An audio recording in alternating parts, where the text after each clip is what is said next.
I know you sold on maybe, I'll let you waste another guy. Well, alrighty, Aphrodite. Alright, so I guess we'll get right into things here. Looks like the CTL hates me, so I'm not getting a host. It's whatever. But yeah, so we're going to be starting off with Group D today. First match going to be between Asmodean and World is Doom.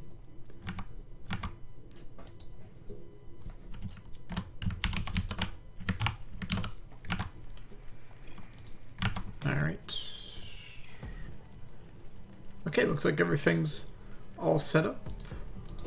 And, no, I'm not muted. Alright, so spawning up here in the top right side of the map, we have in the red playing Zerg. It is World is Doom. And down here in the bottom left, we have in the green playing Terran. It is Asmodean.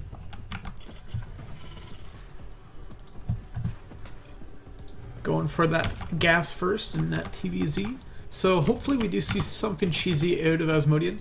I know he's a player that does like his cheeses and his all-ins. Of course, you know, why would you be in this clan if you didn't occasionally enjoy a good all-in?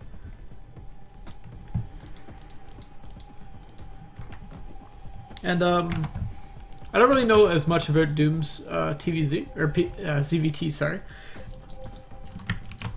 as I do his ZVP. Because I haven't really watched him play much TVZs. So I'll have to see what he decides to go for here.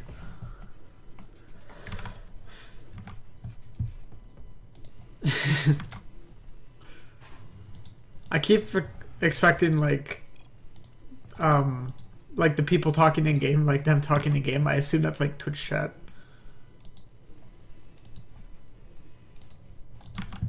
But no, I'm just retarded.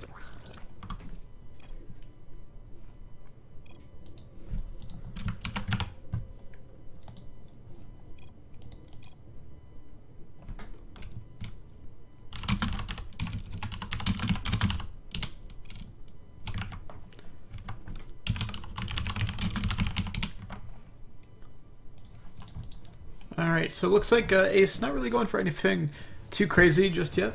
He is getting a I guess that's a bit earlier than usual supply depot. Normally you wait until after your barracks is done before you build that.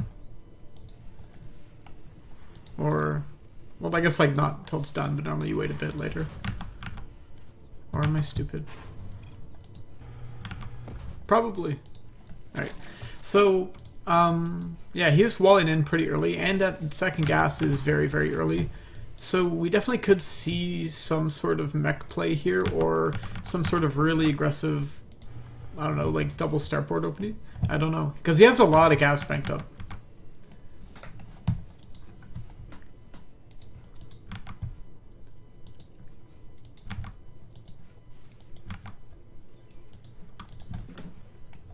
See, I'm not sure what's going on, if this is a mistake or if this is intentional. But it looks like we'll have that reactor going down on the barracks and a factory on the way. So it might just have been, you know, tiny misstep here. We've all had games like this where we go on gas a bit too early, and then it's like, well, fuck, like, if I'm already starting to mine it, might as well continue to do so.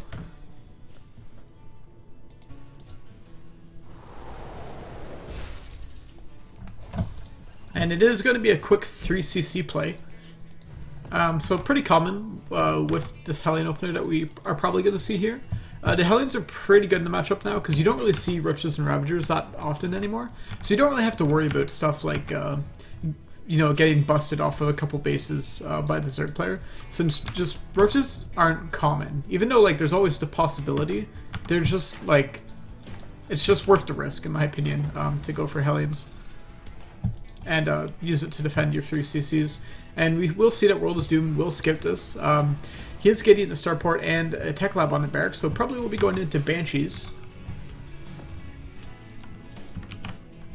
I don't think we've seen a Reaper this game either. So let's see. Oops. So we can see the map vision that Ace has. It's not really that much. Like, There's pretty much no vision of what World of Doom is doing, which that's okay because the Hellions in the mid game are such great tools for scouting that it kind of can even out. Although it is still risky to go for this because you never know if your opponent's going for something crazy.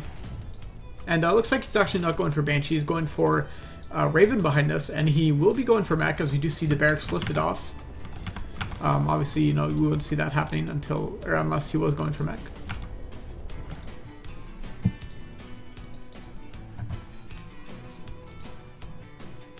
And 14 drones on their way. So World of Doom is going to be pretty satisfied with how this opening went. The thing is, like, when you go for macro openings in TVZ like this, the Hellions really have to pressure on the map. Like, keeping them at home isn't the greatest solution. I'm not sure if he's just waiting for the Raven before he headed out. But normally what happens, or how you should play, I guess, is you have your Reaper out on the map, assuming you got one, and use that to scout and make sure that there's no really early lane floods coming. And then after that, you pull up 4 Hellions, and then you send them across the map, try to poke away at some creep tumors, and if you see an opportunity to, dive in, kill some drones, or just pick off some lings. The Hellions are just so great at that. You can always just keep like pushing in and trying to check the drone count, see how much gas he's mining. It's a bit harder on this map because obviously they do have a back base right here, so you can't really tell if the Zerg player is just saturated off of 2 bases this whole time and has a bunch of units pulling up in the main. But that's why you also have units like this Raven here, as of course that can fly in where the Hellions cannot go. And it looks like these Hellions will get into this mineral line and they will start picking away at some drones. Not really target fired that well onto the drone line, but they do pick off 5 or 6. Still, for all of his Hellions, that wasn't the greatest of trades.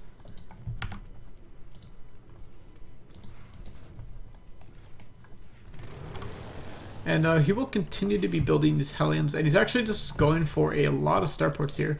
So might be going for Mass Raven. I don't think he's going to be going for Banshees, as Banshees just really aren't that popular in the matchup. And you see him throwing down all of his extra minerals into some command centers. You know, might as well. And World of Doom still on 3 bases. He has the 4th one just starting now. And he's pretty much from this point just been building only drones and queens. As we see, he's almost at 70 drones already. And he has a hive on the way. So World of Doom playing pretty greedy, as of course he knows that he pretty much can in this case. He killed all the Hellions. He warded off the Raven early on. He doesn't really have to worry about it too much. He knows that most of the investment that Ace made in that early game is gone because those Hellions died. And the Hellions, I don't think, got enough drone kills to warrant them dying.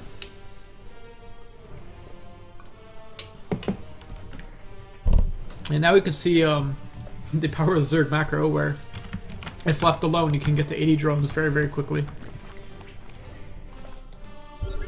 And I'm not sure if World of Doom realizes it is mech yet. I think he should have. By the floating barracks, because I'm pretty sure he's seen that. Either way, he does have a really good economy, so he should be fine.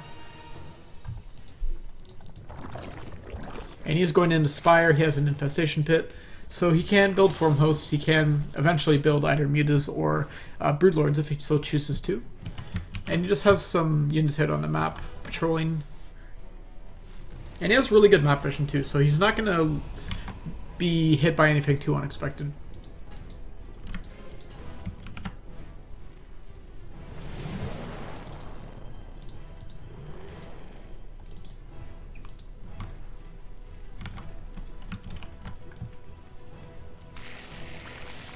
And it looks like World of Doom just actually going for pure Ling Bane at the moment. Yeah, I mean, I guess that's fine for now.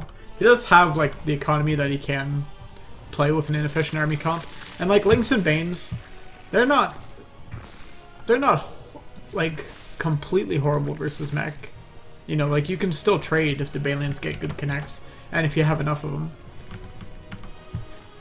But that is a lot of Banelings.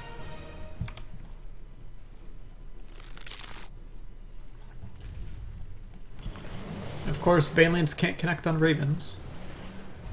But he also has a Spire, so he can make Corruptors or Mutalisks or whatever he wants to make.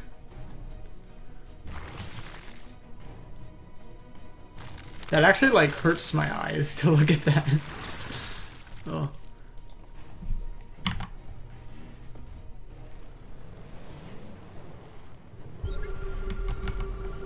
Oh, I didn't even notice the canceled racks at the start. I thought it was just like, I thought I was retarded there. I was like, yeah, normally you get the depot after the racks, right? But then it was like, the racks was like, so far done, you know, they had like 21 supply, so I was really concerned. I thought, I thought I had just like been doing things wrong this entire time.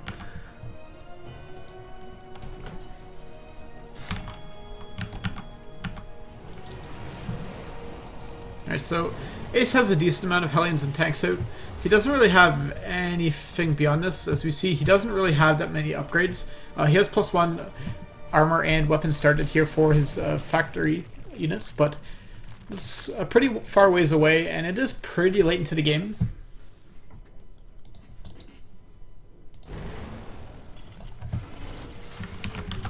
But I mean, this is a decent map for... Oh. This is a decent map for mech. The bases are pretty nicely spread out. Of course, it's like, it's a decent enough map that mech is pretty viable, but it's not like broken. Because there's still a lot of room in which you can maneuver and posture, position. It is incredibly hard to break the 3 base though. And that is almost max supply of Banelings. And that actually drops my FPS very, very low.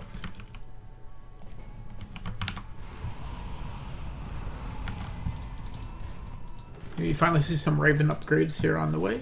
See, I think that's Corvid Reactor, and I don't know what that one is.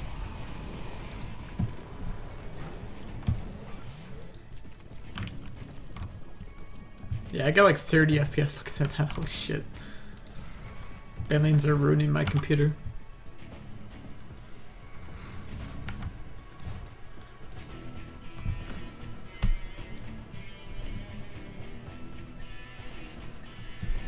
Alright, let's see. We have 182 Banelings on the map. Almost 200 Banelings. That is scary. I'd love it if Ace started making Widow Mines at this point. I would just love to see one Widow Mine impact on that huge clump of Banelings. And these Banelings are going to roll in. That is a tremendous amount of Banelings. Some tanks are going to take some shots at them, but I don't think it matters how good the shots are. Seeker missiles going down onto some of these Banelings. Huge connects. There goes almost 200 supply of Banelings. But still, these Banelings are continuing to roll in. And they're just going to start crashing onto pretty much everything. Going to crash right onto these starports. And 2 starports go down right there. And that's a lot of units gone. But as... Well, I guess we can't see anything on the production tab yet. Because World has yet to make anything. But he has like 4K in the bank. He can just, as you can see, build 126 Zerglings. And I'll do okay versus this. He needs some air units though if he wants to deal with these Ravens. Okay, he does have 3 Corruptors coming.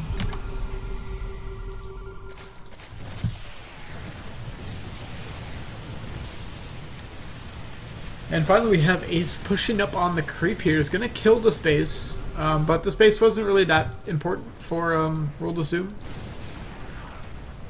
He wasn't mining much from here. And you see some more Banelings on the way here. And if 50 siege tanks sieged up, they're going to get completely wrecked by these Banelings. Banelings are just so efficient in the right situations.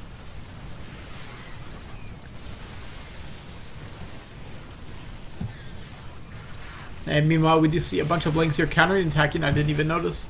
But they are pretty much ruining up everything here. Ravens in the main base of World of Doom, dropping down auto turrets everywhere. But there's only so much these auto turrets can do, as they only last for just a small, brief period of time. And these Ravens only have so much energy. And at the end of the day, these auto turrets really didn't do a whole lot. They killed like 1 Evo chamber, but yeah, that's gonna be it. Alright, so World is Doomed taking game number 1.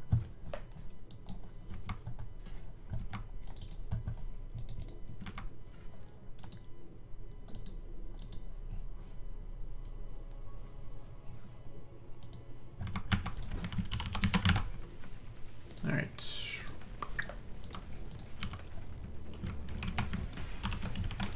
So down here in the left side of the map, we have Nared playing Zerg.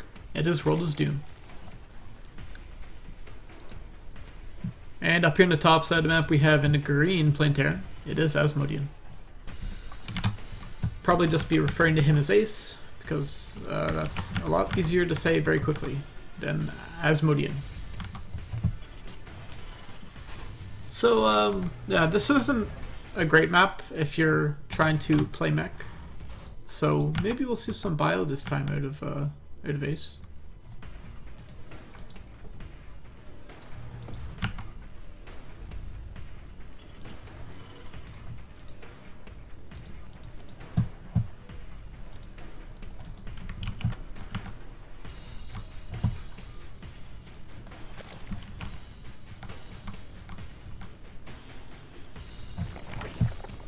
Hatchery coming down from World is Doom. He is going for a hatch first. Nothing too crazy. As I say, 90% of games. And another very early second gas here from Asmodean. So he's probably going to be going for another mech play. Normally, like, I'd say normally that's like a cheese timing for a gas, is when you get it that early. Normally, if you're going for like intensive factory-esque play, you normally get it like right as the factory is going down. But I guess a bit before is fine too. Because I mean, he's delaying the orbital for this too, right? So normally you'd go like orbital, factory, gas, then depot. You know, it's just little things, but they do matter.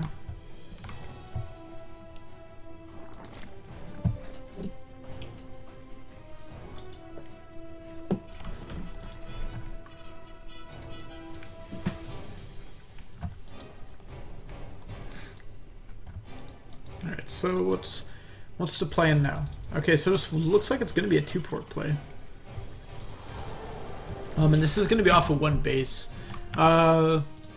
I'm pretty sure in all the innovation games, all the innovation games I've seen, he always had 2-port going off of like a Reaper fast expand or something similar. I don't think I've seen anyone where they were on one base. And unfortunately, this can be scheduled pretty early if that Overlord decides to go in. And yeah, really nothing here to deny it. Also, no units here just yet, not even like a Marine or a Reaper. He has some money for it, just nothing coming down yet. And these initial 6 Zerglings are going to be pretty annoying actually for Ace.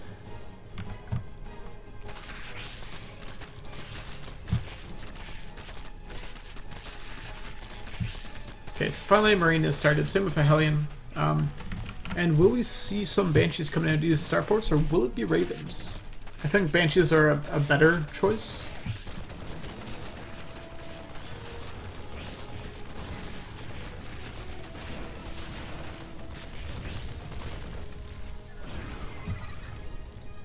Alright, so we do see first couple Banshees have been started. And I don't think World is Doom has seen this yet. He will soon, though.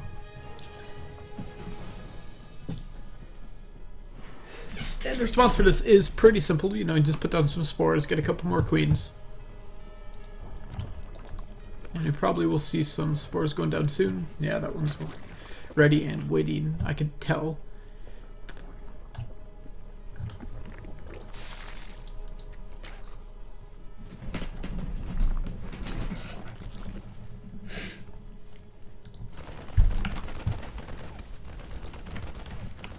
First 2 Banshees have they on the map now. Let's see where these go. He's even getting the upgrades for them as well, so he is really heavily committing to these Banshees. Fortunately, he's supply blocked right now too. There we go, depot on the way.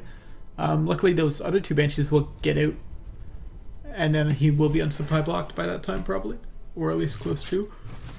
So these two Banshees head in here. They do encounter a Spore Crawler, actually taking a lot of damage on one of them from one of the Queens, and one Banshee does go down pretty much immediately, which is pretty bad news for Ace, as you really want these Banshees to stack up. That's like the strength of them, is their DPS. It's kind of like when you go for Mass Oracle. This is a very similar playstyle. Only difference is one is broken and one isn't.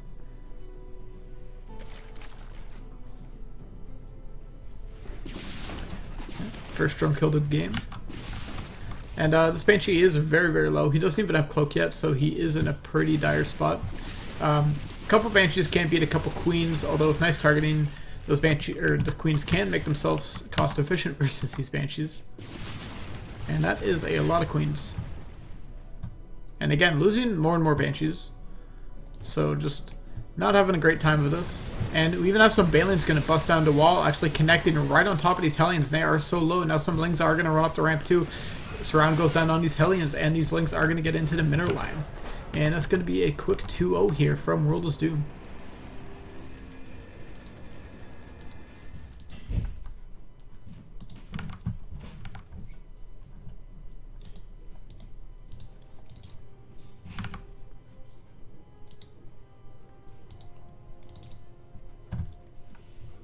Okay, so our next series is going to be between Nicro and Worldless Doom.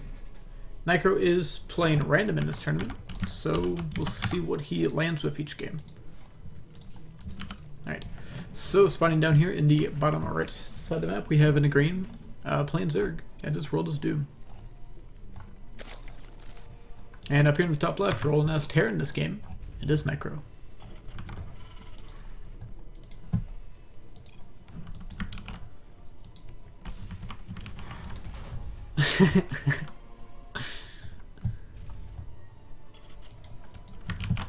And that's going to be pretty annoying for Worldless Doom, because he is going to be forced to drone scout pretty much every single game of this.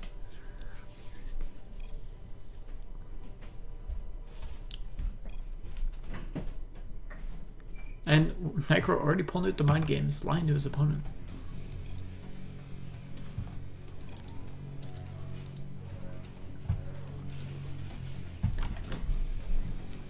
Alright, so it looks like Worldless Doom will finally see what's happening.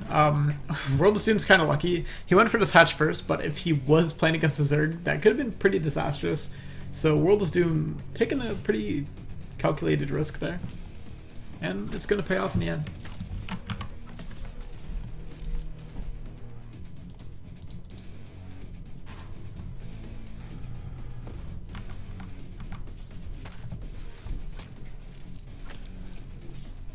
Will this drone die? 2 health. Okay, and it looks like Necro did go for a gas first this game. So going to be following this up with a pretty quick factory.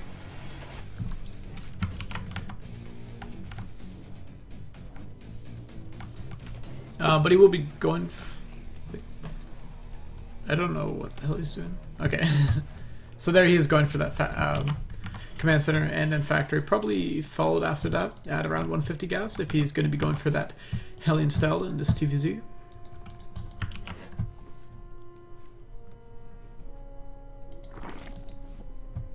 Hatchery just finishing here for World.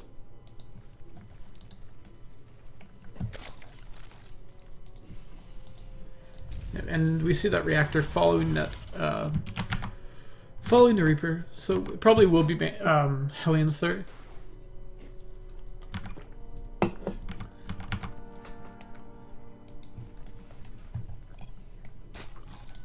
So actually, going off of what Worldless Doom said at the time when this game was played, I don't really know how good Necro's Terran is. Protoss is his main. But obviously, like, he was GM with Protoss. I'm pretty sure he still is. So probably has at least enough game knowledge and, like, understanding of, like, how an RTS works that he's going to be pretty formidable even with his off races. And obviously, he seems to know the build orders pretty decently, as I didn't really notice any, like, slip-ups there or, like, any inefficiencies.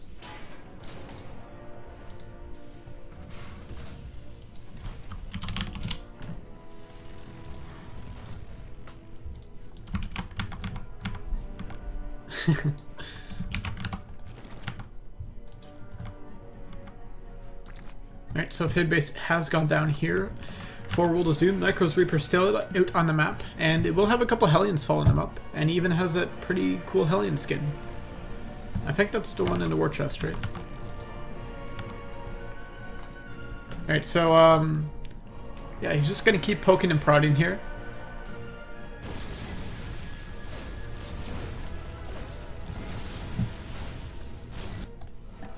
And it looks like, ooh, that was a really nice lineup there for Necro. All those Lings lined up and took like perfect shots from those Hellions. He was hoping to intercept those Hellions, but not able to, unfortunately. And behind us, Necro is going into a third CC, so he's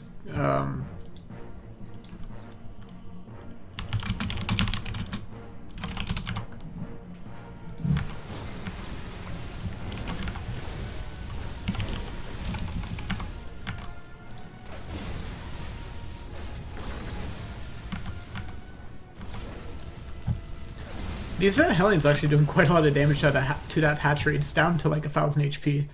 And it doesn't look like World is Doom is making too many units to follow this up. So he's not really going to be able to do much to these Hellions for quite a bit here. These Queens eventually will be able to go out and force these out. Looks like he's just going to focus on the larvae for now. Or larva.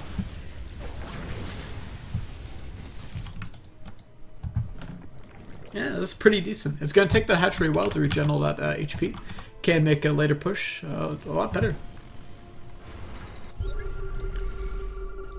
And behind us, Necro's actually going for mech. Which, that's pretty surprising. Normally when people play Terran as an off-race, they generally don't really play mech that often. It generally tends to be more like bio, because I think bio is like a bit easier to understand like what to do, because it's just so much more prevalent. Whereas mech, I don't want to be like, mech is only for smart players, but like mech, you kind of have to understand a bit more about like positioning and like what you need to be doing at certain times of the game. Whereas bio, you can just kind of, I don't want to say like drop like an idiot, but like you can, as long as you have good mechanics and like good multitasking, you can do a lot with bio.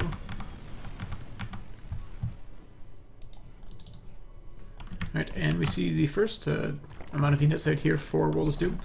Worker counts are pretty similar, which is pretty bad news for World is Doom. I feel like he's playing a bit more safe because he doesn't really know what's coming here for Necro. And with those armories done, he can transition all these Hellbats, or all these Hellions into Hellbats, and that's going to be pretty deadly. Although these Queens will have a good position here on the high ground, it's going to be tough for these Hellbats to engage. But Queens are now all on the low ground. They do have a couple transfusions, but that is a lot of Hellbats. It's really going to come down to these Baneling connects, if these Banelings can get good connections on these Hellbats. But it looks like they aren't, only detonating on 2 Hellbats. And they are going to continue to clean the rest of these Queens up. More Hellions, or Banelings, sorry, coming in, going to try to deal with these Hellbats, but they're just too tanky, and they're killing a lot of Queens and Banes. Another Queen going to go down, and they could, I don't think they can kill that hatchery, but they could get it pretty low. And they're going to trade really well versus these Lings.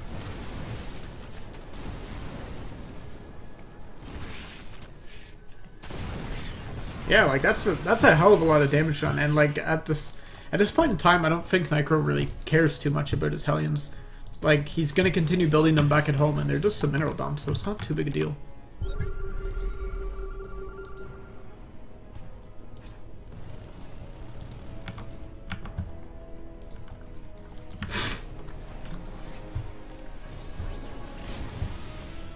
Blue Flame here is on the way, and looks like Necro will be taking his third base pretty shortly. So he's doing pretty well as far as his economy goes.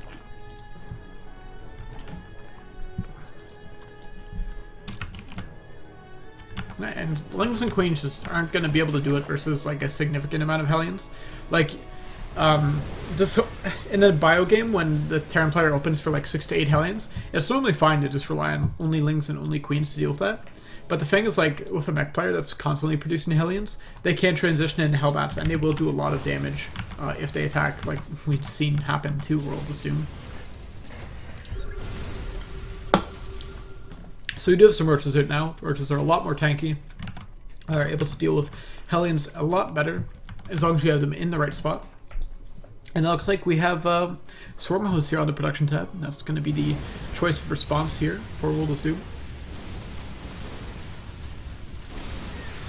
And there's enough Hellions here that I think they can, if they want to, just straight up fight versus these Roaches. Like, if you turn these into Hellbats right now, I don't think these Roaches can do much. But looks like he wants to keep them alive. Just going to use them to harass. First couple of 4s coming out on the map. We don't really have a high siege tank count actually either. Is something important to note.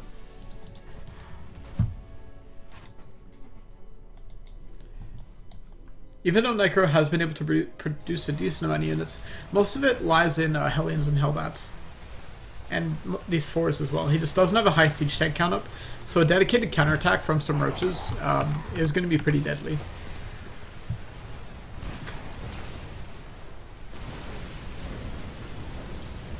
Yeah, and Hellions do pretty well versus the Locust. Okay, a couple more Swarm Hosts on the way and some more Ravagers as well.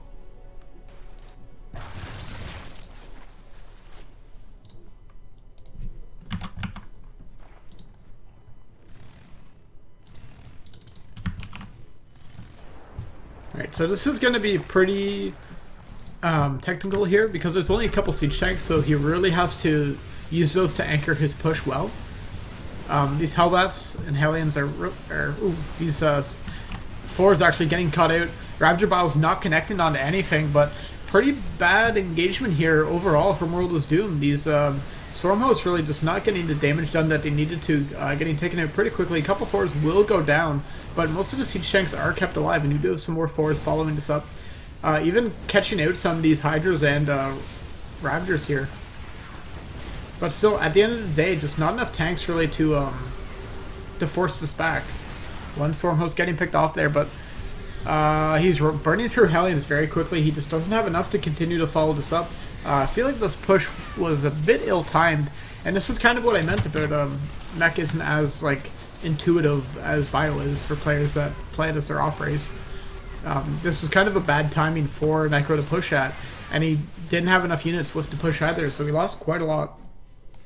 And back at home, he's really struggling to recuperate these losses. He lost a lot of his expensive units, and just a lot of his army supply down the drain. Meanwhile, World of Doom does have these Swarm Hosts still out on the map. These will continue to gain value as this game progresses.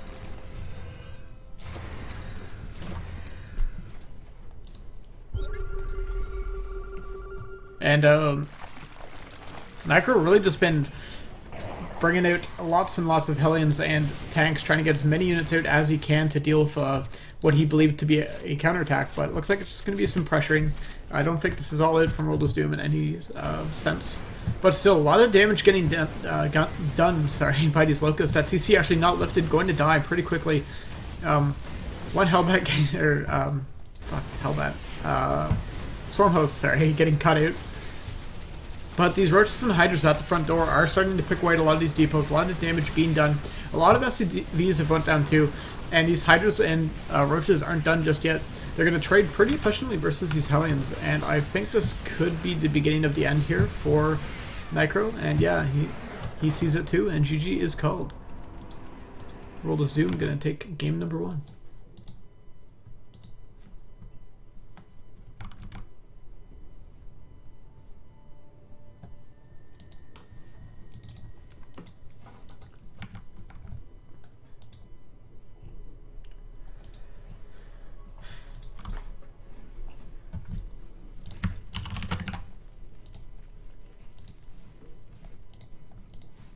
Okay.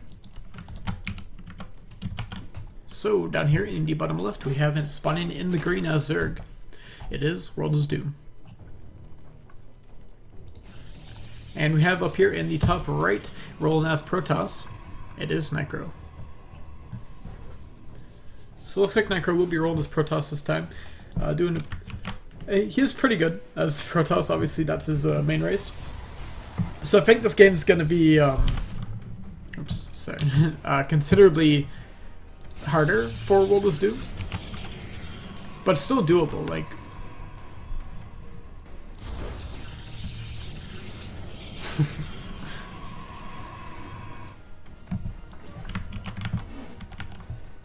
We'll have to see what World of Zoom has in his pocket or in his sleeve, whatever we wanna, however we want to say that. So he has scouted that his opponent is rolling as Protoss this game.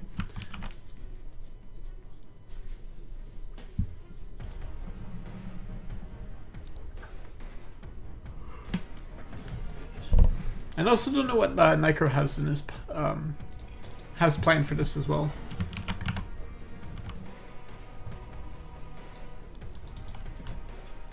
And this is a pretty good map too for Protoss, so definitely can see World of Zoom getting a bit anxious about this. Maybe gonna do an all-in, maybe gonna do a aggressive push this game. I really don't like playing versus Protoss on this map. Well, I think most people don't. It's a pretty good map. Pretty easy to get up to Sky Toss, which is the dreaded Cancer composition of the month.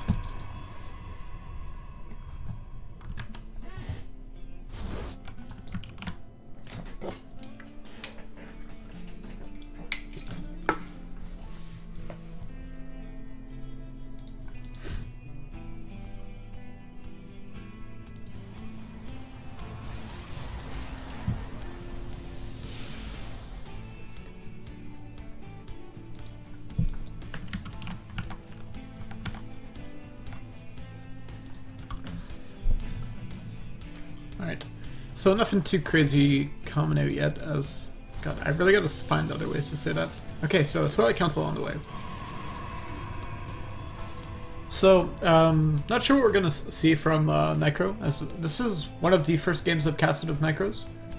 I think I casted him versus Riser for the last All-Invitational finals, but that was a PvP, so it was a lot different.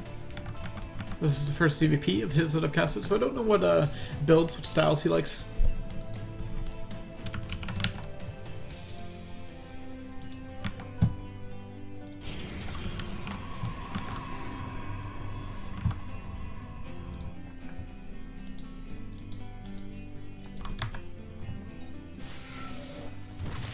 First scouting adept of the game gonna come in here, and he's actually gonna get a drone, or almost getting a drone. We'll straight up into the main, and with that, his fate is sealed. He's stuck here for life. I don't think this adept will get out if World of Doom allows it. It doesn't have a lot of HP, but I guess World of Doom doesn't really want to trade the links for it just yet. Okay, so now these links do have speed, they will be able to get a wraparound. And a nice pullback there from World of Doom, actually saving the lane.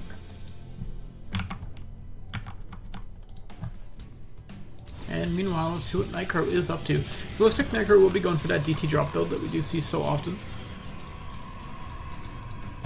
So just playing a standard game. And Doom actually going up to a lair already. So we'll see what he decides to bust out.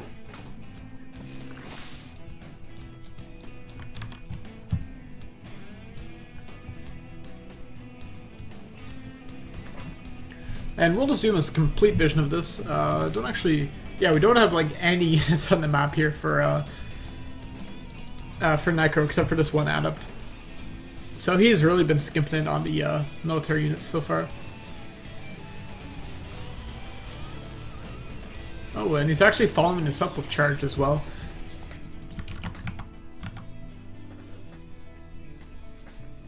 So, yeah, this will be pretty interesting. I'm not sure if we actually will see him go for DTs, or if he's just going to go for charge off of what...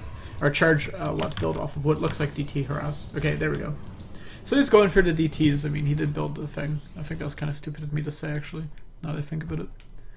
But he will follow this up with a lot of charge lots, probably. We'll have to see whether or not he throws down a third base, or if he throws down some more gateways. Looks like he is planning on a third base, but he does see those two links and backs off. First drop coming in.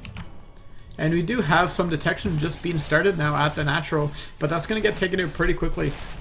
Not even cancelled there, just completely killed. We do have an Overseer though, and we'll be able to spot 4 of these DTs. One of them almost getting picked off, but barely gets out alive there. That hatchery is pretty low. So World of Zoom will have to keep an eye on that and make sure that he doesn't lose that if there's a follow-up. Charge almost done. Third base is on the way. And we see a Spire as the choice of tech here for World of Doom. I thought it was going to be Hydras, but no. It's going to be Spire. Not too common in ZVP, but of course if your opponent's not prepared for it, you definitely can get blindsided.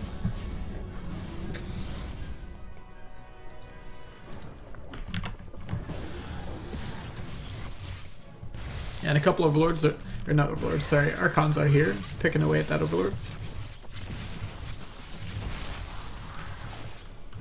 And he just gets one Queen and backs off. That's a really beautiful thing about the Archon drop, is that it's just like such consistent damage. It's pretty much like every time you decide to micro it, you can kill something.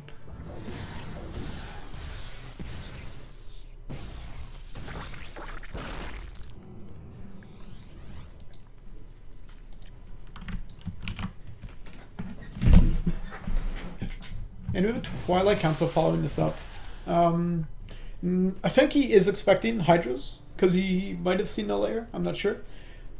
So he might be going into Storm if he wants. Or he might just want a cheaper way to make Archons, because DTs are more expensive, if I recall.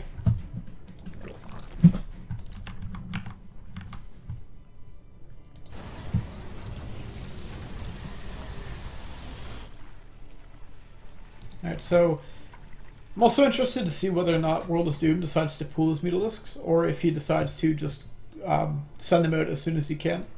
So we do have the first ones on the field. We'll have to see where they are sent for. I think he's trying to find the Warp Prism. So he will see an Observer there, and that Warp Prism is getting attacked. And, you know, 2 Archons does beat a couple of Mutalisks. But the thing is, he doesn't actually need to fight the Archons with the Mutalisk. He has the Roaches to follow this up. So he just needs the... He just needs the Mutalisks to force those Archons out. And now all of his Mutalisks are over here picking away at this 4th base. Not the biggest of armies here from Nicro. This army is actually pretty flimsy, and if it gets caught out, there's not a whole lot of anti-air here. The only anti-air is Storms and these Archons. But if these Archons get picked away, then this entire army is going to be vulnerable. Storm is not done yet. We have a decent amount of Roaches here. They are going to cancel the 3rd base. And it looks like World of Doom is going to head in. Alright, so he's using his Mutalisk, picking away one of those High Templars. There's a decent amount of Immortals and Archons here, though, so going to be hard for him to fight with only the Roaches and Mutalisks. But still, he canceled the 4th base, which is pretty much what he wanted to do. So he should be happy with that. Oops. Meanwhile, World of Doom's 4th base is up and almost running. Doesn't really have as many drones here as he would like. But it's not oversaturated anywhere else. 4th base actually gets cancelled again. There's a decent amount of Mutalisks out now, and he's continuing to add to that number. Alright, so there will be cannons in the mineral lands now too, to try to deny these Mutalisks from doing too much damage. But he really just can't afford to move anything back in time. And he's going to lose a lot of drones here because of that, going down to 50. And he's just going to continue pressuring. This is really good multitasking from World of Doom. He's just forcing... this is pretty bad for World of Doom, losing a couple Mutalisks there. He does pick off the Mothership Core, though. And he's just going to continue picking away at the defenses, and every time this army moves away, he cancels the 4th base. There's just no good defense here for these Mutalisks. These cannons will eventually score a couple kills.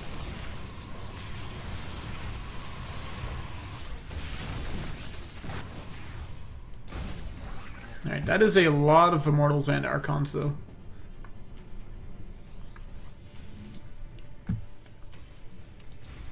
But still, without the army to really back this up, or without the economy, sorry, to back this up, his army is not going to continue to expand at the same rate.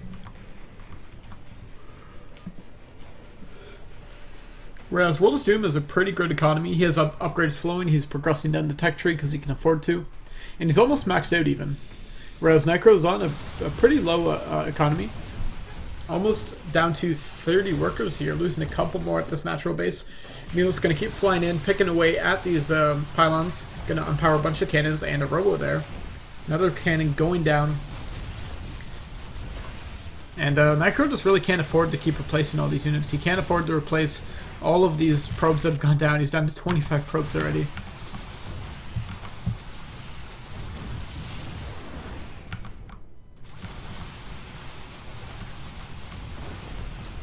And yeah, I think these Mutalisks have just pretty much won the game.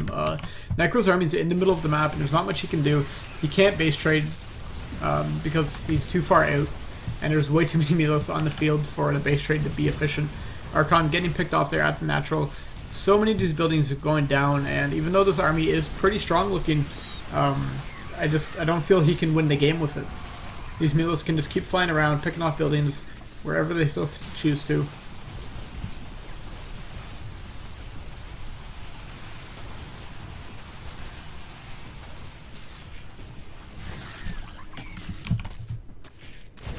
You do have these Immortals coming in here, but they are going to get picked off by some of these Mutalisks eventually. That's a lot of damage that the Immortals can put out, and these Mutalisks aren't the highest of damaging units. But eventually, slowly and surely, these Mutalisks will pick them off.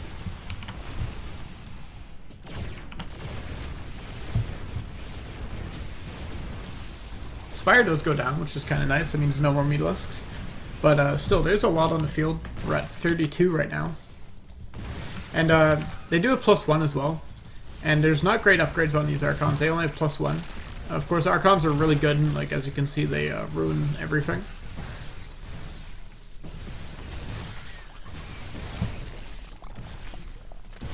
But they are pretty expensive. And at the same time, World of Doom actually doesn't need to fight these. Yeah, he's just gonna go over here. He's gonna base trade.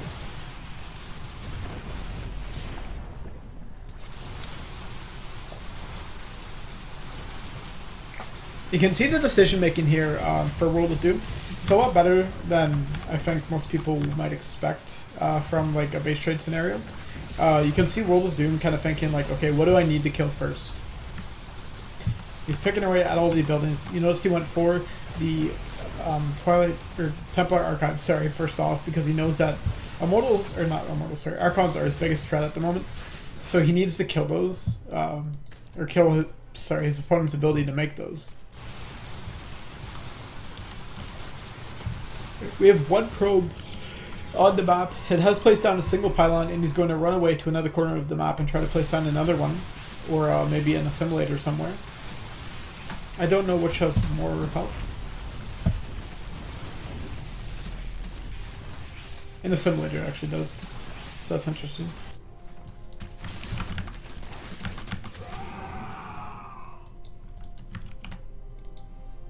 But at the end of the day, he will place another pylon. He's just hoping that he can out-base trade. Though with these amount of Mutalisks, it's going to be pretty tough.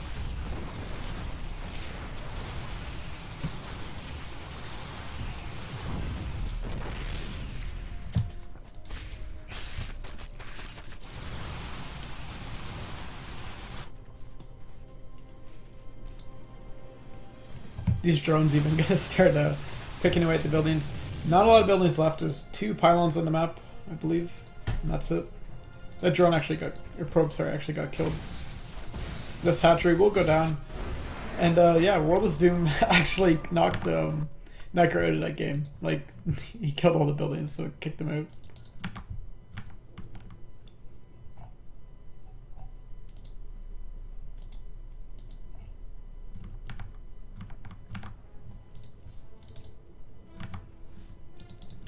Alright, so moving on to our next series.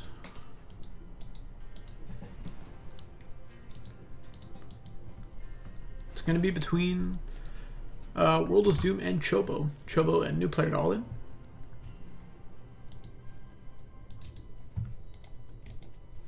And this will be my first experience getting to cast Chobo, I believe.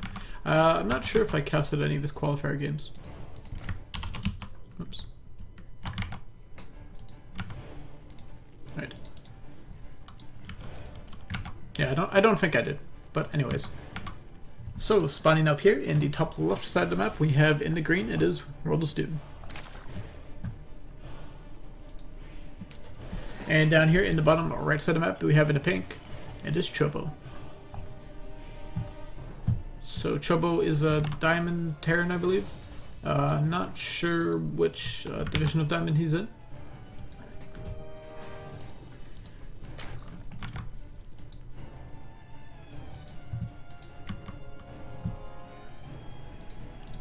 But yeah, I don't really know a whole lot about him. Can't really say I've either or seen him talk too much in like chat either. I think he pops up here and there. But yeah. Of course, it is pretty difficult to, you know, get to know a bunch of random people on the internet. You can't just like, you know, just start talking to them and expect to like be friends with them instantly. You gotta ease your way in.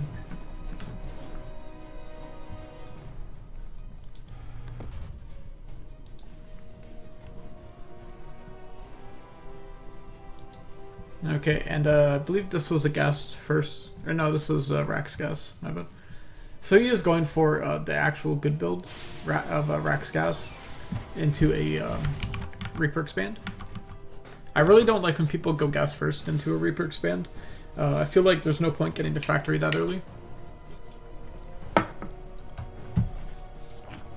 And it just looks weird. To me anyways. Unless you're like playing TVT, like obviously you want that factory early. But in TVZ, when people go Rax gas, or gas Rax, sorry, when they're going for that Hellion build, it just like doesn't make sense to me. But you know, whatever floats their goat. Alright, so we do have the first Reaper on the map. And don't really see anything from Roll to Zoom on the map just yet. 4 Zerglings are on the way, but he didn't go for an early pool, so Chobo will just be fine with the reactor on the barracks here that he put down pretty much immediately. Factory going down now too. So I'm sure he will start pumping out some Marines once, or some Hellions, sorry, once that is done. Maybe he'll get some Marines too, who knows. Okay, he is. He's gonna get a couple Marines. Yeah, interesting to see if this is a Hellion build or if this might be a Marine tank push. We've seen a couple of those before. I don't really like them that much, but I mean, they do work.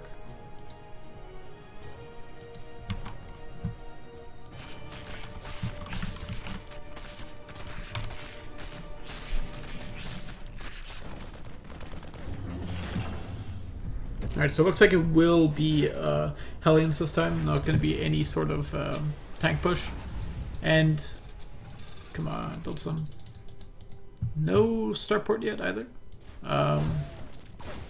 That's actually funny. I think Roll to Zoom actually messed himself up there. If I'm not sure if he had the resources to build the hatch, but if he had just like kept on moving it, like if it just kept on route to make it, it would have been fine.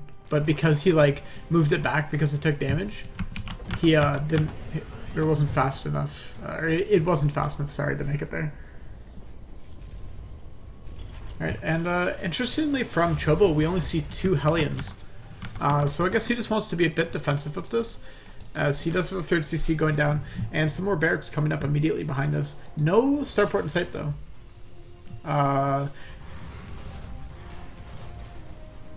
Yeah, this is pretty interesting. I don't really see a play like this very often.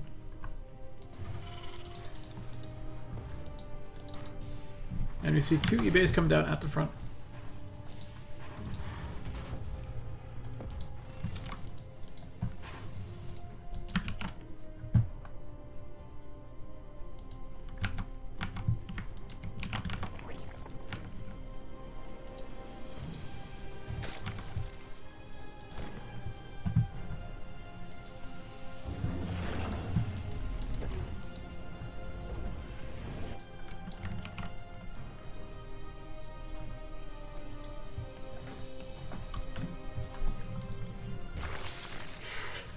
Finally, we do see the starport going down. We do have upgrades on the way, and a lot of Marines coming out, as he does have double reactor going down. Lots of Marines.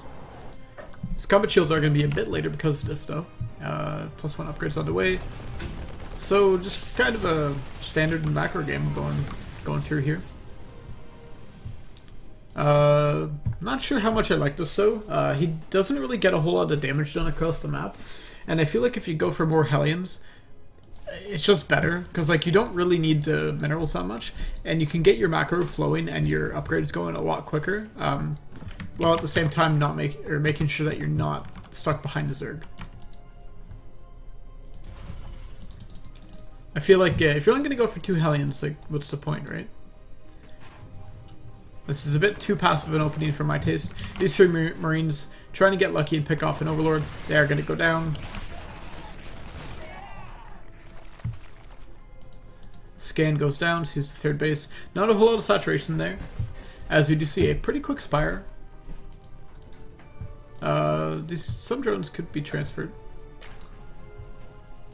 He probably just doesn't feel comfortable like sending them out. No point transferring them if like you're not completely sure that they're gonna live. All right, and we do see some of them getting transferred away.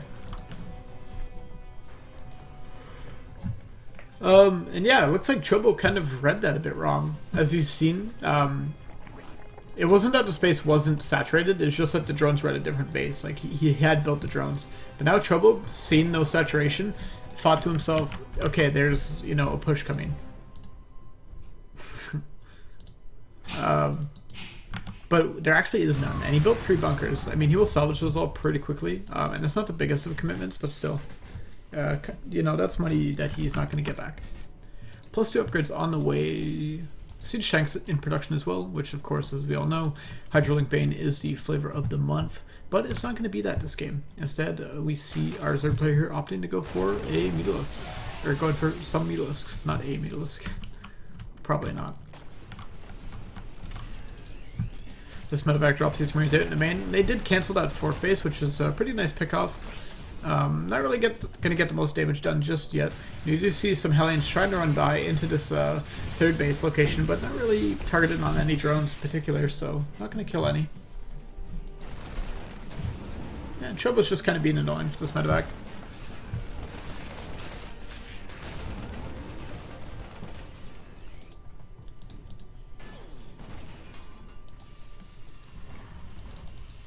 This is going to be pretty annoying for Chobo once he realizes that it is Hydroling or Mutiling Bane, sorry, because the siege tanks are not that great, honestly, at dealing splash damage to Ling Bane. Like, yeah, they do still do splash damage, and they are pretty decent, but like you would prefer Woodavines because they A, target Mutalisks, and B, are just a bit more cost efficient. So it looks like these 2 armies going to get surrounded here, actually. Banelin's coming in and getting huge connects on these Marines. Not a lot of medevacs here. No real splitting from that engage, but Chobo still has a pretty good supply lead at this point in time. We probably will see a huge swell of units coming forward, as we do see World of Doom starting to get up and running on some more bases. And it looks like Chobo wants to push. He wants to do some damage. We do see some Mutalisks flying out here, and they are going to try to pick away at some of these medevacs. And this is going to force Stims, going to force the medevacs to get boosted, possibly. And just going to be overall annoying. Alright, so we see Chobo trying to set up for an engage here. He does have 3 siege tanks, so that is pretty formidable. We don't see any Marauders with this army, only just this pure Marine. And this is another thing I think too is a bit of I'm not sure how you want to say it. There's a bunch of Korean pros that were saying, like, because of the Marauder nerfs, like, never build Marauders in TVZ anymore unless you're facing Ultralisks. But I feel like the Marauders are just good for most situations because they tank so much.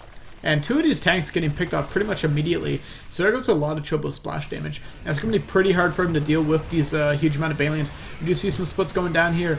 Banelings are starting to connect with some of these Marines, and there's just a lot of Banelings here, and not enough spread on these Marines, and they are going to get taken out. Really excellent engage there from World of Doom. Not a lot of medevacs out either. It's mostly just Marines and Marauders now. Alright, so we do see a pretty big stim here. World of Doom can just pull back though. There's literally no medevacs on the field now. And we don't see any on the production tab as well. I'm not sure if he has that, let's see.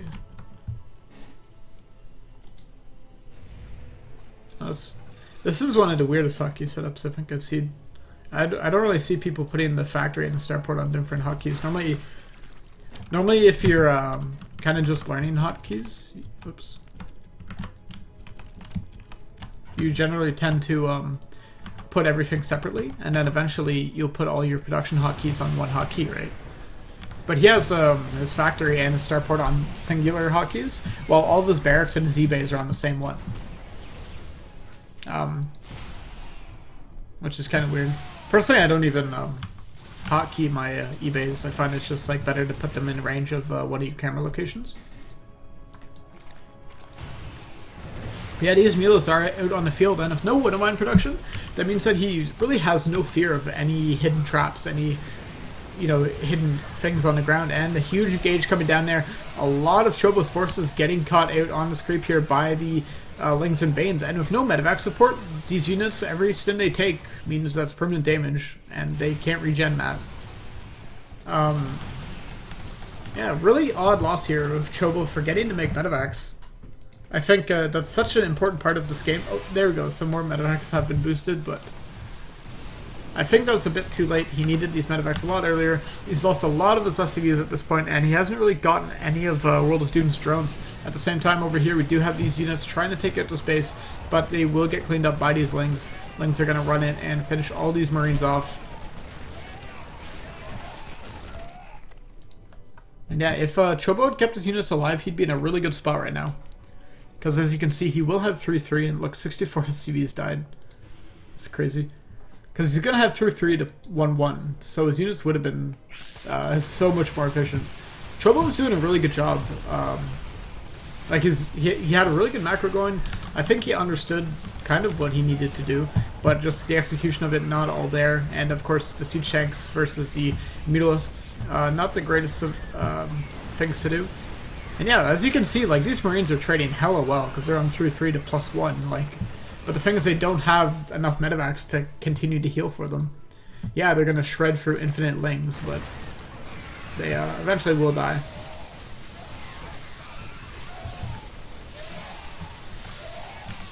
And that's gonna be the end of game number 1 here. World of Doom taking game number 1. That was a pretty well fought game from Chobo. I was kind of expecting a bit more of a stomp, but he did really well. A lot better than I expected. But anyways, on to game number 2. Spotting up here in the top left, we have in a green, plain Zerg. It is World of Doom. And down here in the bottom left, we have in the pink, plain Terran. It is Chobo.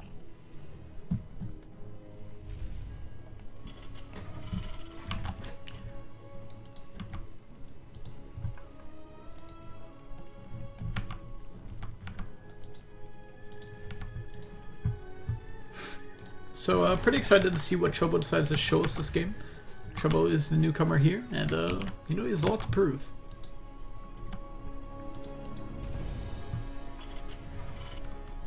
Whereas we all already know who World of Doom is. He's already shown himself to be a solid, capable player in many clan wars, many team leagues we've done. So you know, he's set. You know, he has his all-in pensions. It's all set. Everything's fine. But Chobo, he still has to prove himself here.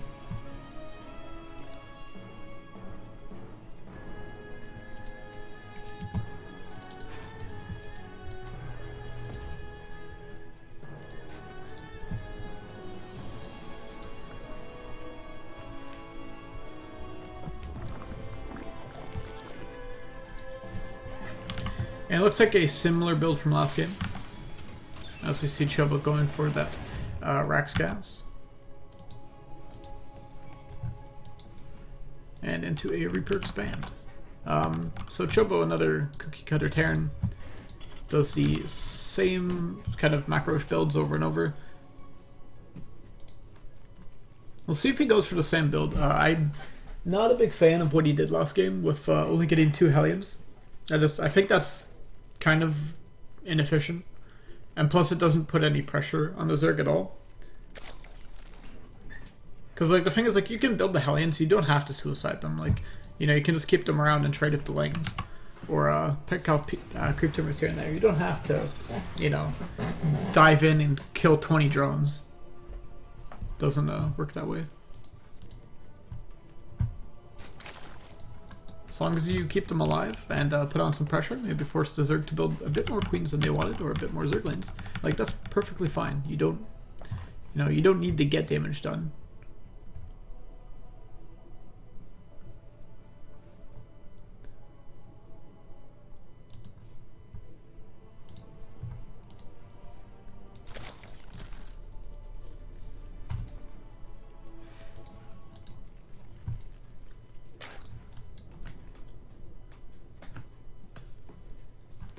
Alright, and we see some Hellions coming out this time. We actually didn't see a Reaper fast expand. This is just a Marine fast expand. But he did get a starport and a factory pretty quickly off of this. And he only got 2 Hellions again. Or no, he didn't even get 2 Hellions. I think he cancelled them actually. And this time looks like he's going to go for a Wood Mine drop. Normally this is a build you see more often in TVP than you do in TVZ, but it's still fine in TVZ. It's pretty non-committal. You can still get a decent amount of damage done. You know, Widow Mines are always gonna be able to kill a lot more than they should.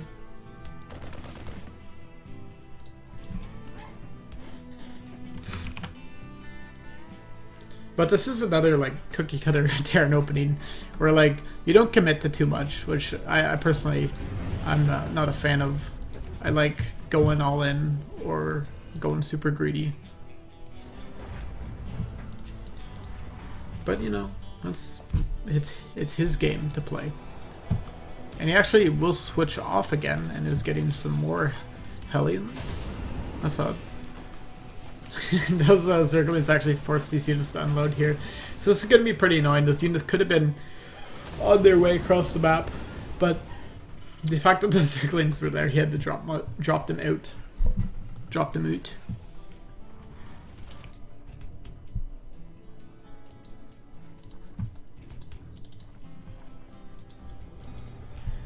And third CC is on the way. Another thing that like irks me a bit is like when people put their third CC like this, because it just like telegraphs to the Zerg player like exactly what you're doing so easily, and I just feel like I don't know, it doesn't seem like it's worth it. And he's actually going to follow up with a Banshee with Cloak after this as well, so that's pretty interesting. Normally most players won't get the Banshee this late, but I guess that definitely can work. And that Widow Mine's going to go off and actually be Traitor's Widow Mine, hitting a lot of these Marines, making them pretty low. And that medevac is very low as well, so he can't stay here much longer with those units. Going to have to send him home.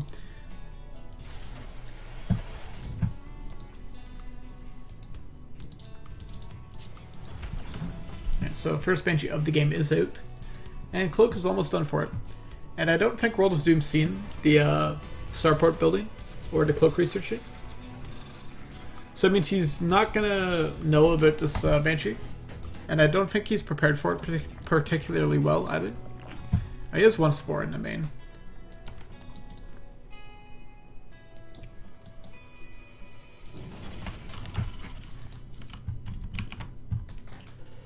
Alright, so we do have this one Banshee going in here.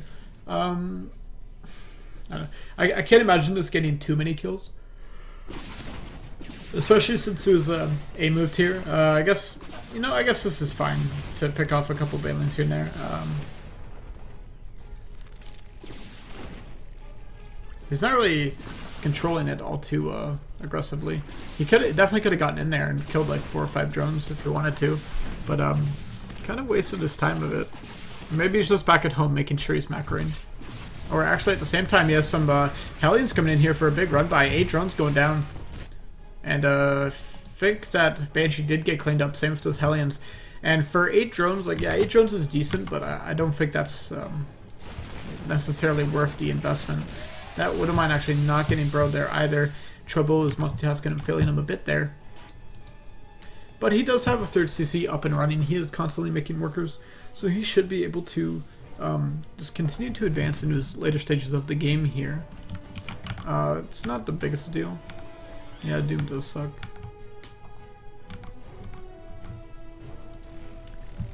And another Banshee here. I don't see any medevacs. We do have one medevac on the map, but that was the one from the start. And these Lynx get in here and killing a couple of SCVs. That's not the button I meant to click.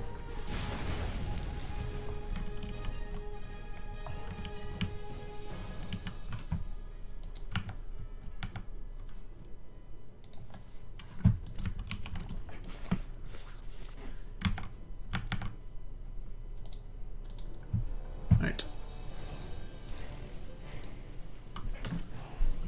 And this macro game hasn't been as clean, in my opinion, from the side of Chobo as the last one was. I'm not sure if he was just a bit more unfamiliar with the build he went for, but it just seems a lot more sloppy. Like his worker production isn't as good as it was last game. His timings for his upgrades aren't necessarily on point.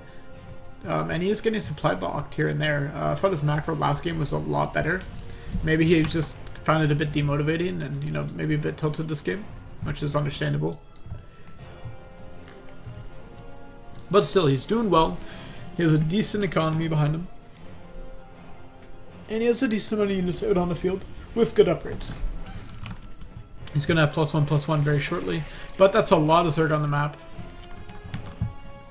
And it's going to be another Mutiling Bane game, and we don't really see a whole lot of Woodamine production here from Chobo. A couple of Hellions getting picked off there. Some Banelings actually connecting with 4 Widowmines, going to kill pretty much all of them. And yeah, no more Widowmines on the map. So Widowmines are like such a crucial part of TVZ, obviously, like that's why we see them all the time. And these Lings are going to come in for a big surround. These medevacs are going to need to boost if they want to save any of these. Don't think it's a good idea to be trading these Marines here, even with decent splits. He's still going to lose a lot of units for pretty much nothing. We do have some Mutalists on the field here now too, and they will have detection, so there's no way that Banshee gets out of there. Those medevacs will be saved for now. No units actually at this third base, and these Lynx can't just run through this one hole in the wall. Baneling's actually going to crash right through it. And one Marauder out in front. Most of those Banelings do get targeted down, but there's enough Lynx behind this to clean this up, especially with these Mutalists here for support. And you can see the Mutalists are actually being A-clicked onto those medevacs, just trying to kill them. And unfortunately, okay. Well, Chobo's being a pretty good sport. I was really worried when you said lol. I was like, please don't say like the Zerg is bullshit or something, please. But yeah, it's doing pretty well. I could tell that he wasn't really as comfortable with that build as his last one was. But unfortunately for Chobo, he will get taken down 2-0 by World is Doom in this series.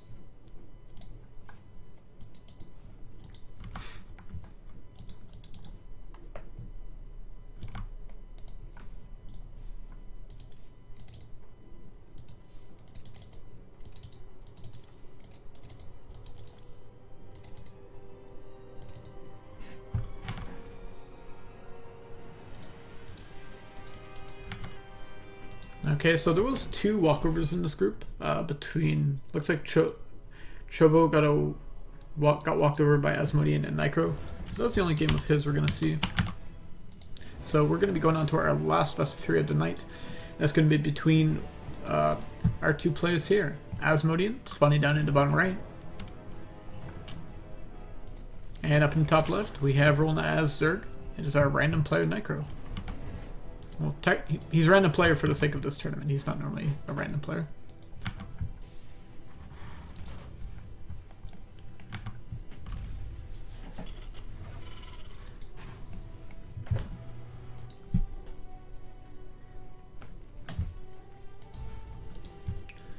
Alright, so a gas first opening here from Asmodean. Yeah, these players say good luck, have fun. What the fuck? Sorry.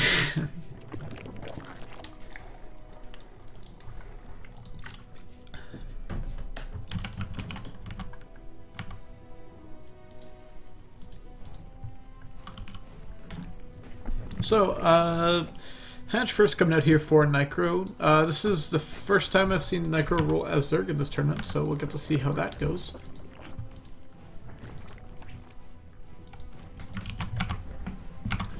So Aceblade is coming across the map here and is going to scout what race Necro is playing. And we'll probably get to see some more glorious mech here out of Aceblade.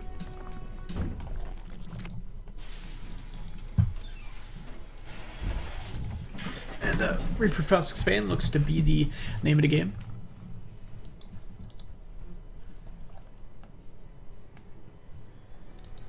Unless he gets a factory really quickly. I think he should build a command center. Okay. So command center is thrown down. And you're just gonna plop this SCV over the third base location, which is pretty good if you don't want to like actively control your whatever your scouting thing is. It's nice to just plop it somewhere that you know you need to look at. So obviously the third base location is a place you want to look at. And that Reaper will stay at home to deny any links from canceling this base. Alright, and it looks like reactor on this barracks and the factory following this up. So most likely Hellions on the way.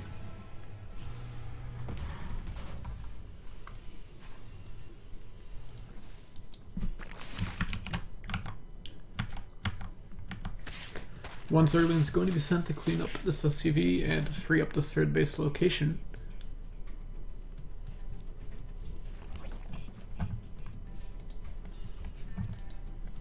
And we'll probably see these buildings getting switched over here. Yep.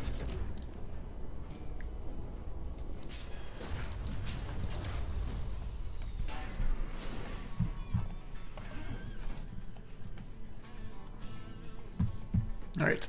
Now, probably see some Hellions and a starport being thrown down. There's some Hellions. Starport on its way. Now, we'll have to see what Asmodean is going to be going for in this game. If he's going to be going for Ravens or if he's going to be going for Banshees. We've seen him go one game, we went for a lot of Ravens. I think that's how he's kind of liking to play this style. Very Avillo-esque without the assault.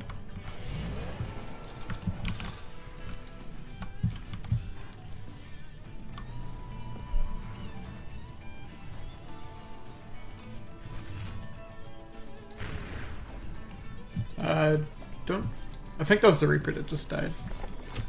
Yeah, Reaper died. I heard something blow up. Alright, so 4 Hellions are out on the field, and it looks like we will that starport switching over, and it's going to be a Banshee this time. So, yeah, Asmodean really just not playing his normal Raven Cancer style this game. So now that he has 4 Hellions, he is going to head out on the map, and he's going to try to see what he can do.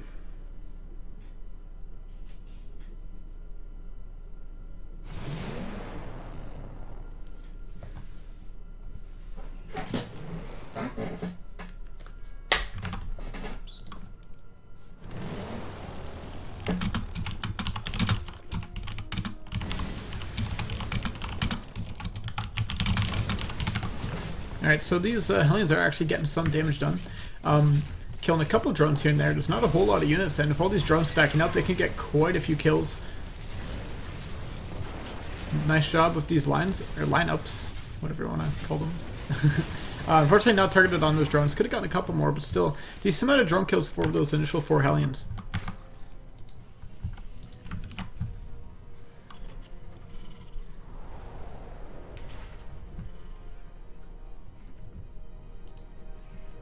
And the first Banshee is out on the map now. And Cloak will be finishing for it pretty shortly.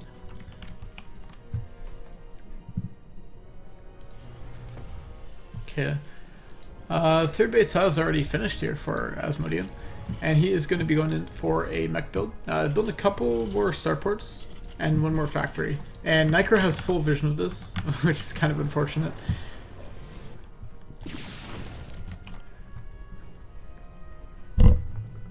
That's a hell of a lot of queens, and that one Banshee not going to last too long if it tries to go in there. Barely getting out. And you see this Ling counterattack coming in here, and it is going to target down this CC, but Asmodean does lift that off pretty quickly, and there is enough Hellions here that they can force these Lings out.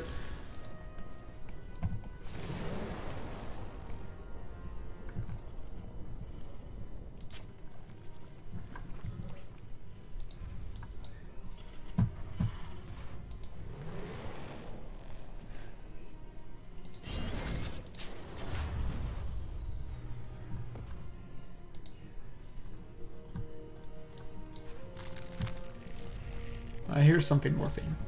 Where is that? Oh, okay. I was like, is there a Banelings inside of fucking Ace's base?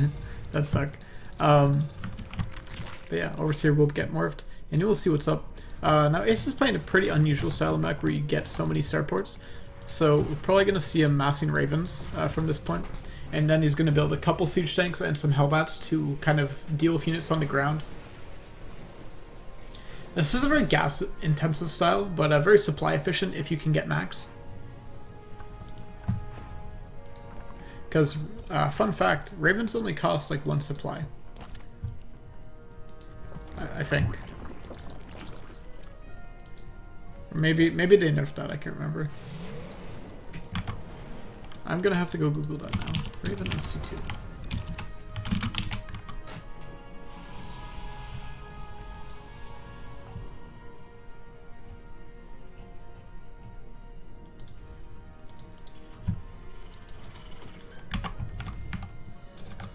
Alright, so Nycro's saturated on quite a few bases, so he's doing pretty good. Oh, sorry, they're 2 supply now, but still, like that's barely anything. That is so efficient for what a Raven can do. Yeah, and 10 Swarm Hosts here on the way. Pretty typical response to mech.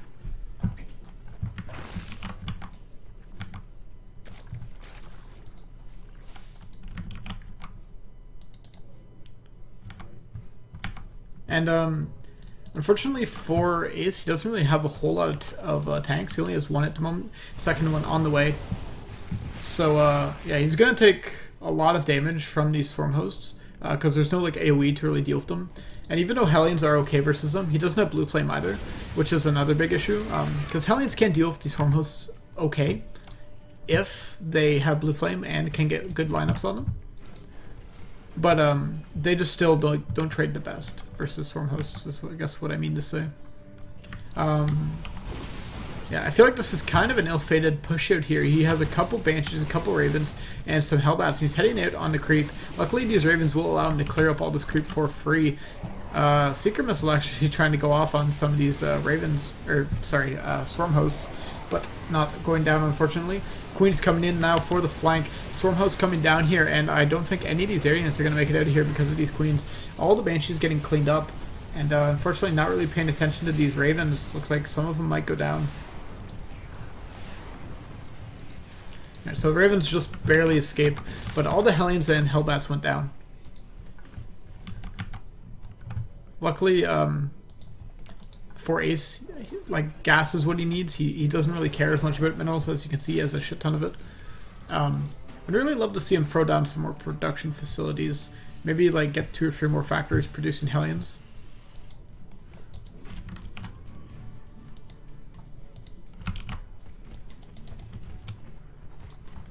And this is a hell of a lot of I keep wanting to call these fucking like Hellbats because of like I think of that Hell Muffin meme that Tasteless and Artosis made that one time. My brain is so fucked up. Alright, so these Swarm Hosts coming in here and getting some nice kills, killing a couple Siege Tanks and some Hellbats there. And they're just going to continue to pick away at these supply depots. And that's pretty bad for Aceblade. He didn't have a whole lot of extra supply in the first place. And losing all those depots is going to supply block him very heavily. And it's going to force him to build quite a lot more depots. And at this point in the game, he has other shit to worry about than building depots. Like, there's a bunch of Zerg at his front base. And as you can see, he like hasn't... Okay, well, he's just going to GG out. It's way too many Swarm Hosts to deal with. And I don't really blame him. Oops. Sorry. Alright. So, Necro taking game number 1 in that series. Going to be going on their second set of this best of 3. And I just accidentally opened Star Wars: The Old Republic. Close you. Okay. So, spawning down here in the bottom right side of the map, we have in green, plain Terran. It is Asmodean. And up here in the top left, in the teal, plain Protoss. It is Micro. Well, I guess technically he's playing as random and rolled Protoss, just in case anyone was wondering.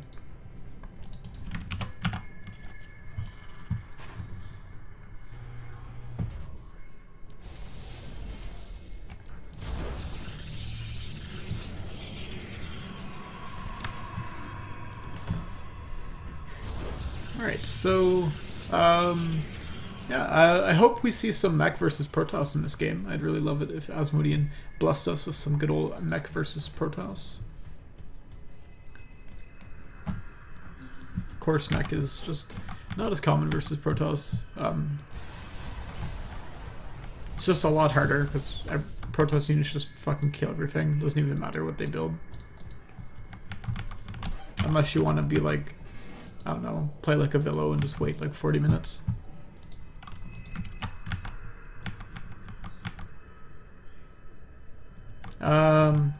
This, I don't know the exact date of when these games were played, but it was a couple weeks ago. So, not too long ago.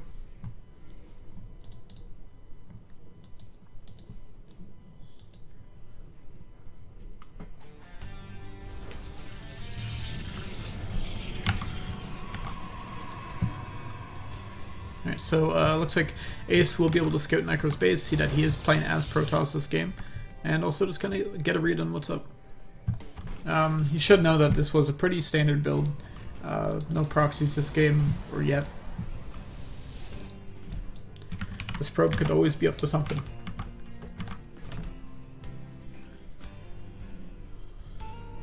It looks like he might very well be. He's kind of heading off in that proxy-ish direction. That's a cool spinny trick. Okay, so it looks like this probe was just hiding there for a second as it comes back in to come and do a secondary scout and see what Ace Blade is making. And Necro's one of those guys. Like, he comes back here for no reason other than to be a fucking dick.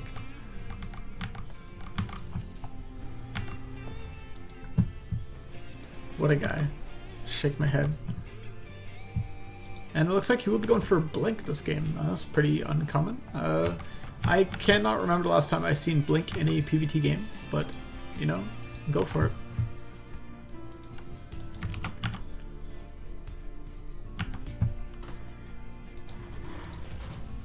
And it looks like this game, Ace Blade is just going to be going for a Woodamine drop. Well, he might not drop, but, like, you know, he's getting Woodamines and Marines. So that's probably what he's going to do.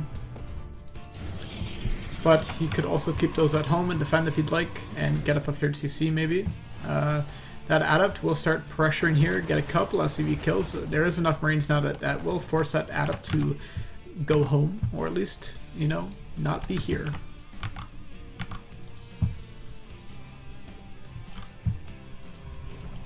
Okay, yeah, this is kind of weird. I can't really say I've seen this build before from Necro.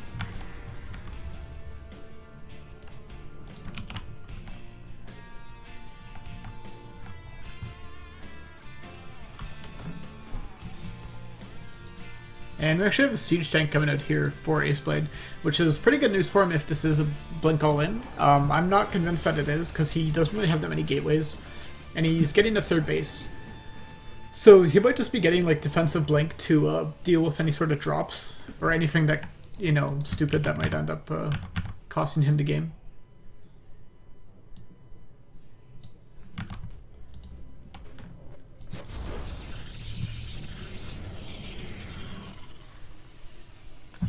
And Ace actually is just only going to take the Woodamine and drop. Normally you take like 5 or 6 Marines with this as well. But I guess Ace Blade just only wants to sacrifice that Woodamine.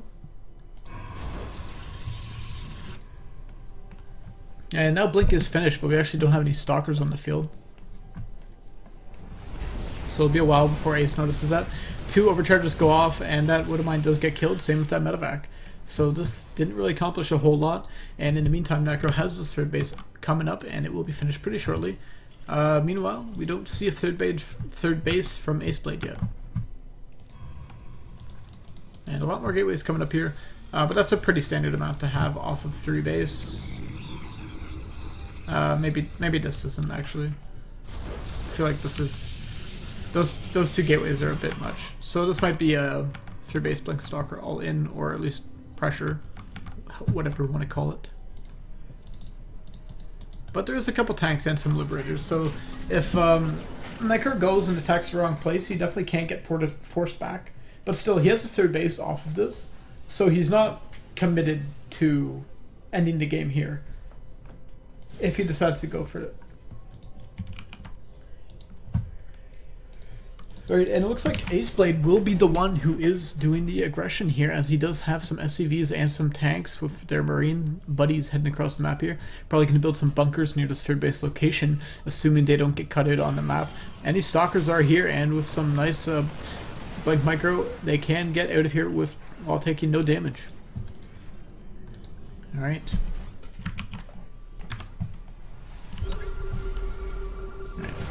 So Overseer does go down, or Observer, sorry. Siege tanks are sieging up. There's not a whole lot of add-ups here, so this tank push will be pretty strong, as of course the Stalkers will have a difficult time just blinking right on top of it. Because tanks obviously do so much damage to Stalkers. But still, Micro's in a good spot. This is his game to lose, I feel. One of the siege tanks actually unsieges, and all the Stalkers blink on top of it. A couple of them do go down, but they do pick off that tank. A couple of Zelts coming in here, tanking shots from these Marines. It's just going to blink all these Stalkers back, and he had just enough to clean that up pretty handedly. And with that, I don't feel like Ace really has a whole lot going for him now. He's lost a hell of a lot of units, and I think Nycro can just head across the map and finish this off. And unfortunately, we won't be seeing Mech this game, because he's getting bio upgrades. Shame on you. And still, 2 siege tanks, like versus a clump of Stalkers, is pretty scary. One more siege tank will siege up here in the main, smartly done by Aceblade. But a new fresh group of Stalkers is coming in here.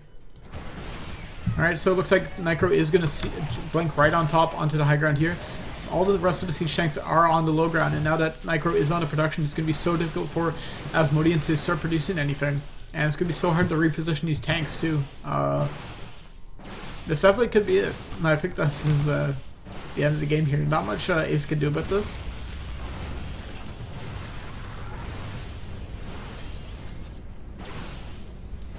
Alright, that CC will get shot down. Another CC here, probably going to get taken out as well. I definitely don't feel like 2 tanks and 2 medevacs will be able to fight their way out of this one. And GG is called, and Nycro going to take game number 2, finishing up this series. So that's all the games I have to cast tonight. So Group D is now done. That's a pretty short group. I only casted for like an hour and 45 minutes, so that's not bad. Well, I guess I didn't cast for most of that. But anyways, thanks for tuning in, everyone. I appreciate the viewership. Hope you enjoyed, and I'll see you later.